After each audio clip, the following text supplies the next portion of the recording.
The recent rebellious mutiny by mercenary soldiers in Russia has left many questions unanswered. In this video, we'll delve into the aftermath of the revolt, its impact on Russian President Vladimir Putin's grip on power, and the uncertain future of the Ukraine war. So, let's get started. The short-lived revolt led by Yevgeny Prigozhin and his Wagner troops posed a significant challenge to President Vladimir Putin just as his forces were already facing a fierce counteroffensive in Ukraine.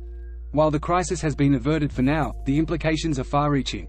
Under the terms of the agreement that ended the crisis, Prigozhin, who spearheaded the failed uprising, will go into exile in Belarus but will not face prosecution. However, the fate of Prigozhin and his forces remains uncertain. Both the Kremlin and Belarusian President Alexander Lukashenko, who brokered the deal, have provided few details. President Putin and top Russian military leaders have remained silent, leaving many to wonder about the implications of this rebellion for the war in Ukraine. U.S. Secretary of State Antony Blinken described the recent events as extraordinary, and emphasized the emergence of cracks in the Russian facade. The failed mutiny has raised new questions that Putin will have to address in the coming weeks and months. Host: the Wagner troops, known for their effectiveness and previously securing the Kremlin's only land victory in months, were pulled from the battlefield due to the rebellion.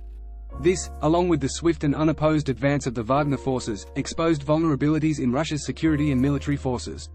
Experts have noted that the Wagner troops likely inflicted more damage on Russian aerospace forces in one day than the Ukrainian offensive has done in the past 3 weeks.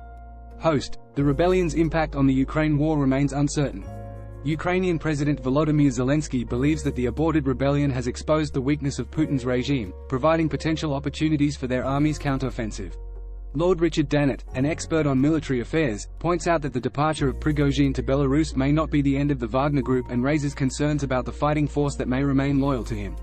President Zelensky has informed U.S. President Joe Biden about the situation, emphasizing the diminished stature of Putin and the Russian military.